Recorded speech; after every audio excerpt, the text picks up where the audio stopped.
Hey, how's it going, everybody? It's Andres here. You can call me by the nickname Andy as well.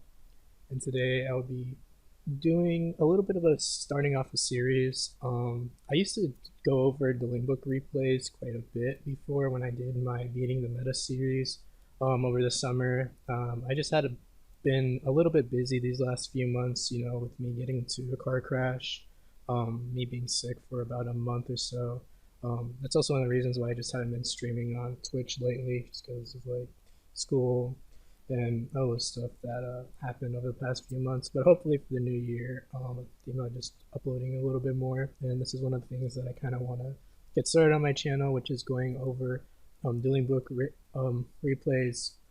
Since my channel is mostly fan night focused, but I think that going over some other players as well using their replays, because you guys know me from my Beating the Meta series. I mainly went over my personal replays, but I think that it's good to also be able to analyze other players, especially since before the deck was rogue, and now it's become basically tier 2, I would say, in my personal opinion, but it's definitely more popular now than it has been before, thanks to the inclusion of Phoenix Enforcer.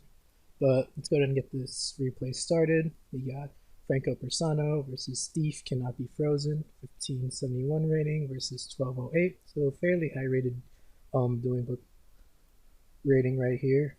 Franco is actually quite a known Phantom Knight player. Actually, I've seen some of his duels on the DB Grinders channel where he plays for money, and he recently won the LCS with his team in the 3v3 tournament that had recently occurred. We're gonna see Thief win the RPS here. He's gonna decide to go first. We got 42 versus 40. Opening hands, we got E-Telly, Ash Blossom, Ancient Cloak, Danger, Snake, and Rhoda. So one going second card, not bad. Some people don't run Ash Blossom. I'm recently been testing it out lately. Right now in my main personally, I got Imperm and Nib and Droplets for my going second cards. But Ash is not really that bad, because especially since it synergizes well with Shared Beanie, in case you don't open up any other generic level 3 monsters to go into it. Then we got Ash Blossom, Pot of Prosperity, Nerval, Fusion Destiny, and Fractal. So they both open up Ash Blossom in their hands. So you can start off with Fractal. It's going to go ahead and Ash the Fractal. That's a good place to Ash, in my opinion, because you're going to cut him off from the Tri-Brigade engine in case if they hard open a Revolt. You don't want them to go keep on dumping Tri-Brigade monsters.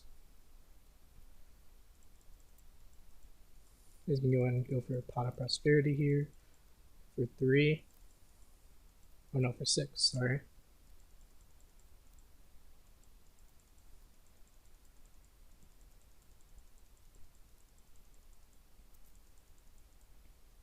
Looking at the excavations, we've got Fractal, Crossout Designator, Tenki, Prosperity, Droplet. Interesting that he's on Crossout. It's pretty much a hard going first card.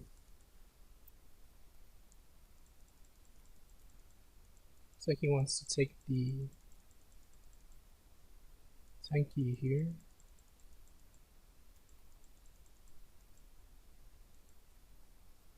He's just going to go ahead and do Fusion Destiny right here. Looks like he just wants to save the Fractal for follow. So he's going to pass with a Phoenix Enforcer for Disruption, as well as an Ash Blossom. And Franco's going to top deck into a Jump Forward. He's going to go ahead and start off by using Rhoda. See what he's going to grab here. I would say to grab a Torn Scales. Yeah, because since he top decked the Junk Forward, he can go into the Cherubini without committing his normal summon. And then also as well, he can put up 3 bodies with the Junk Forward, E-Telly, and the Snake. So in that way, once he summons out the Cherubini, he can also protect it by sending one of his monsters.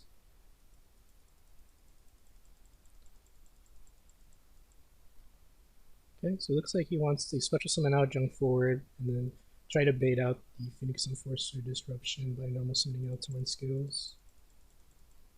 Oh, he lets that go through.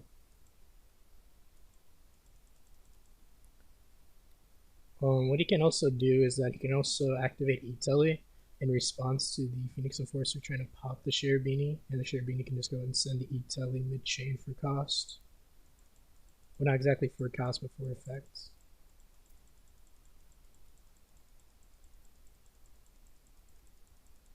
Yeah, these are one of like the small niche interactions. It's important to know that E-Telly is still face up while the chain is resolving, so he can just go ahead and send it in the middle of the chain resolving to protect the Share Beanie, since Share Beanie isn't an activated effect, it's just a passive effect. The only thing with this play is that it does leave him a bit susceptible to Nibiru, since he is going to bring out the Burning Abyss monsters on the 5th summon. Graph, go ahead and bring out the Seer. So I'm probably going to go for an Appaloosa here. Seer, bring out the Share Beanie. He's going to use the Snake effect. That's because he wants to go for a Rusty, and the opponent just emits defeat. Yeah, Franco is getting quite a bit of advantage there, being able to go into Rusty, and then T-Ray had the Torn Skills in the graveyard. Just dump Ancient Cloak, set up his own Phoenix Enforcer. Now we have game 2. Opening hands, it's going to be Droplet, Fogblade, Ragged Gloves, Gamma, Torn Scales. This is something I also side deck. I played it back in like summer, where I'm most known for using it in Jake Quincy's tournament. It didn't really perform as well, just because there's a lot of Poltergeists at that tournament. But I'm actually back on this in my side deck personally, just because of how powerful Gamma is right now this format. And then the opening hand for Tri-Brigade, we have Monster Reborn, Dasher, Imperial Order, Infinite Impermanence, Tenki. Imperial Order doesn't really hurt Phantom Knight that much, especially since all our spells are quick plays, and then you can just dodge the Imperial Order by being able to send a trap with it, so that way they can't respond with it. And then Phantom Knights doesn't really use a whole lot of spell cards, mostly just monster effects and then trap effects in the graveyard. Start off with the Tenki here. We go Fractal effect. Dump Kit, dump Nerval, and search out for a Kit. Normal summon Kit, effect. So I'm gonna let that go through, which is interesting to me.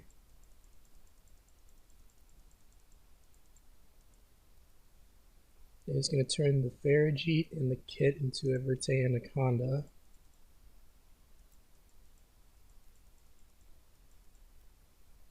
Going to use Farigite effect. It's going to draw into a Cuirass, put back the the Dasher. Going to use Monster Reborn, bringing out Nerval. Nerval effect, go for 2.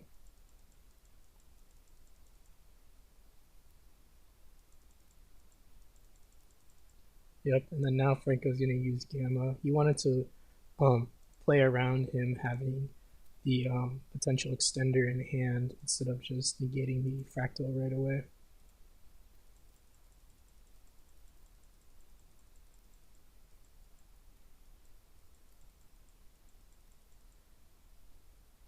DDL isn't enough for PK, isn't it? Yes, Hopium. Oh, top stacks into the Fusion Destiny.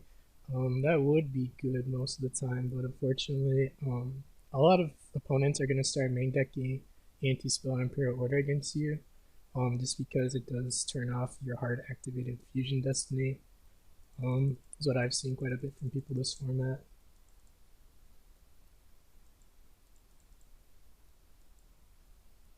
Oh, and he did not discard the trap, so now he's going to be punished with the Imperial Order.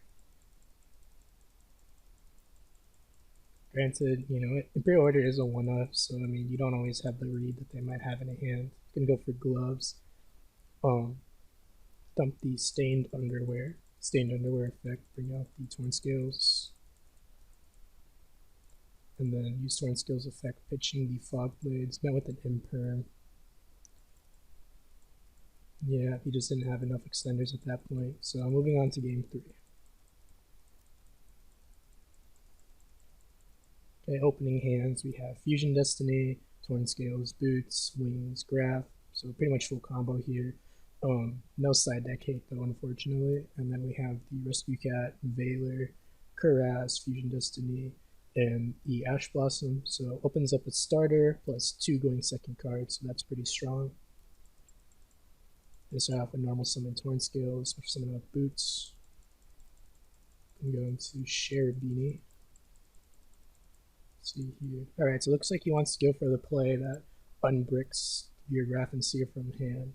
The only issue with going for these lines of play is that you are susceptible quite a bit to Nibiru by risking your Torn Skills being banished as soon as you discard the Graph for cost.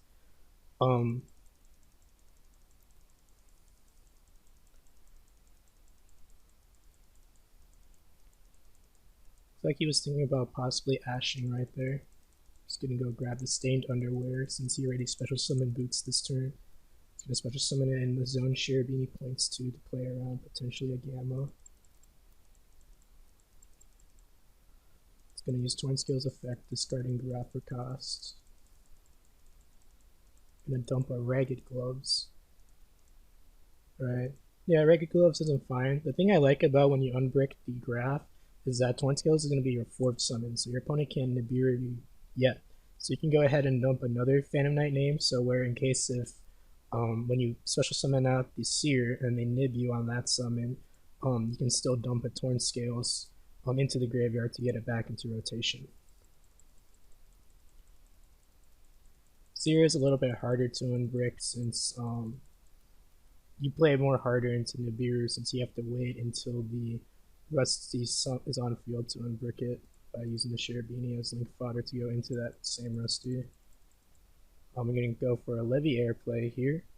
Alright, it's going to go ahead, detach Torn Scales, bring out Ancient Cloak. It's going to go link those all away for an Appaloosa. Go ahead, tag out the gloves for a Pog Blade here. And go ahead and bring out the Ancient Cloak, then summon out the Stained Underwear. It's going to link the... Oh no, it's not going to link away. He's going to go for Break Sword here.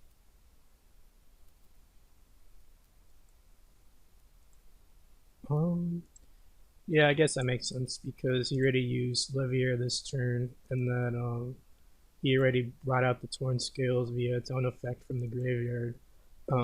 So then now he can't really get rid of the trap. He's gonna go for Rusty here.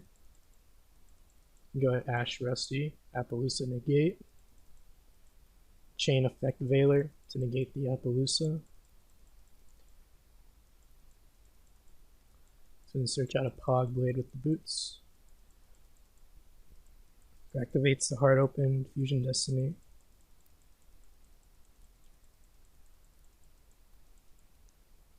Right, so this is pretty good. So he has the 1-pop Disruption from Phoenix Enforcer on field effect negation with the Pog Blade, and then the Wings for if he wants to pop something right away, and then send it to the graveyard, so that way you can go ahead and trigger Break Sword.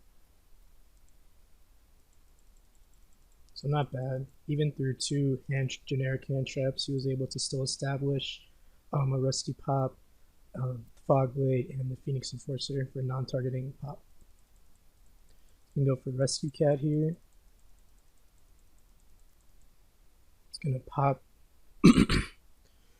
the Appaloosa and the Rescue Cat. That makes sense. He doesn't want to play into maybe a top deck Gamma by popping his own Phoenix Enforcer, plus Appaloosa wasn't doing anything anyways because of that 0 attack due to the effect Veiler. Then I'm going to go ahead and Monster Reborn the Rescue Cat. He's going to go ahead use Wings here. Wings on Rusty. Go ahead, pop it.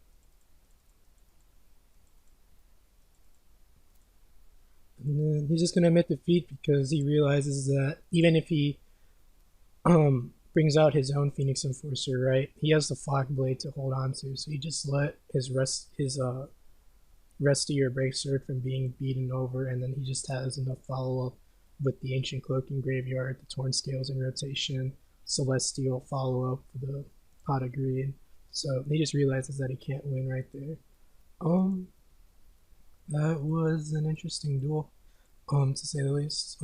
Decently back and forth. Really shows how Phantom Knights are able to play through generic hand traps and how you really need something high impact to really slow them down, like a Lancia or a Nibiru. Going over the match, it was about 18 minutes long. Um, the Tri-Brigade hero variant isn't that popular. Most people just default to the bird up version of the deck, but it's nice to see. You occasionally run into it once in a while. Interesting that he's playing 42 cards. I've seen most of us play 40, but he likes to have some spicy tech choices, I see, with the Monster Reborn. But yeah, we're going to go ahead and see Franco win this match here. If you guys enjoyed the video, go ahead, please leave a like, subscribe down below. Make sure to go ahead and check out the July_TCG Discord is where I mainly hang out at.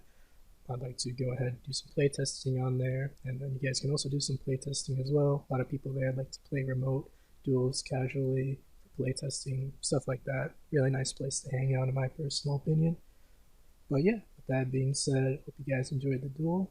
You can feel free to send me replays if you want to. They don't have to be necessarily high rated, but I would say like I mainly care about if it's a back and forth match.